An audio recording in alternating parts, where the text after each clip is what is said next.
Let's get back to the stand that the professional athletes and full teams are taking in protest of the police shooting of Jacob Blake in Wisconsin. The NBA led the way, with the Milwaukee Bucks yesterday refusing to take the floor in their first-round playoff series against the Orlando Magic. The move prompted the NBA to postpone all 3 playoff games scheduled yesterday, and a number of sports leagues followed with similar boycotts or cancellations of games and matches. I think this could be quite impactful. Willie?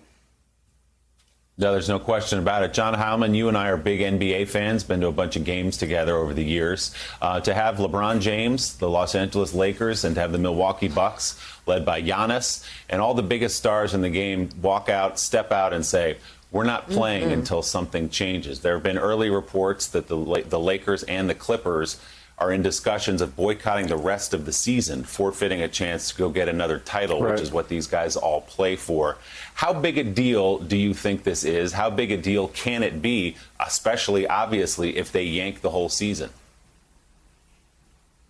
I think it's a huge deal, potentially, Willie, and I think for a couple of reasons. I mean, just already in this context of this Republican convention, right? If you're Donald Trump and his team, the reason the convention matters so much is that it's your opportunity to have control over your message for 4 straight days, 4 straight nights on national television. And this story, from the moment that Jacob Blake was shot, this story has been looming in the background. Obviously, we've seen the outrage around the country. We've seen the violence in Kenosha. It's been in that background. Donald Trump has tried to push it up and give it more prominence as an issue of law and order. But yesterday, when the NBA stepped out the way that it did, led by the players on the Bucks, and then by other players, and then by the league itself, the NBA pushed this story into the foreground. And now we have a split screen where on one side you have the Republican Party talking about this issue as in racially tinged, at a minimum, and sometimes racist terms, as a law and order issue, as an issue of Democrats are for anarchy. This is about riots and looting. And then the other side, this is about police brutality and about racial justice. But with the NBA amplifying that side of the argument, with someone like LeBron James, who is a more popular figure in America than Donald Trump, stepping out, this issue having now become the foreground in some ways, it complicates the politics of this question enormously for Donald Trump, because here you have a whole league vastly popular in the country, populated largely by black athletes and by people like the people you just named, like LeBron, like Giannis, who have incredible cross-race popularity in the country. They are now effectively saying, as Donald Trump and Mike Pence have said in the past, effectively, shut up and dribble. They are effectively saying, no, we're not going to shut up and dribble, and we are going to claim this issue and frame it the way we want to frame it. And that is as powerful a counter-argument as anything Democrats could make, and it puts a lot of weight on that side of the argument, and as I say, complicates the politics of this for Donald Trump, Mike Pence, and the Republican Party, I would say, enormously, not just in this week, but going forward.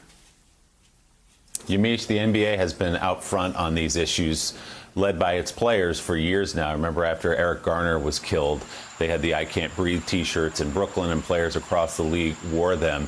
Also, we were talking in our last hour with Eddie Glaude and Mike Tirico. I noted that yesterday was the 4-year anniversary of the first time Colin Kaepernick sat on the bench for the anthem. He wasn't yet kneeling for it. It was during a preseason game, August 26th of 2016. He was run out of the NFL. He was a pariah. And now you had yesterday the players in an entire league in the middle of a playoff run saying, we are not going to play this game until something is improved in this country. Remarkable.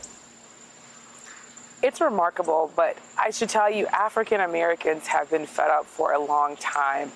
This has been at the forefront of black people's minds for a long time. The criminalization of black bodies, the idea that you're anticipating death by police because of the color of your skin. What happened yesterday was a sea change. The NBA saying, we're not playing, we're not your entertainment right now, we are hurting. I think there was this comment by Doc Rivers that stuck with me and stuck with a lot of people that I've been talking to, which is, it's a amazing that we continue to love this country, talking about African Americans, when this country does not love us back. What the NBA players are doing is exactly what people on the streets, protesters, have been doing for years, especially, of course, after the deaths of George Floyd, Jacob Blake, Breonna Taylor, so many others. They've been saying this country has to change. This country was founded on the fact that African Americans were enslaved, forced for hundreds of years to work, terrorized for decades, generations of wealth lost, generations of lives lost.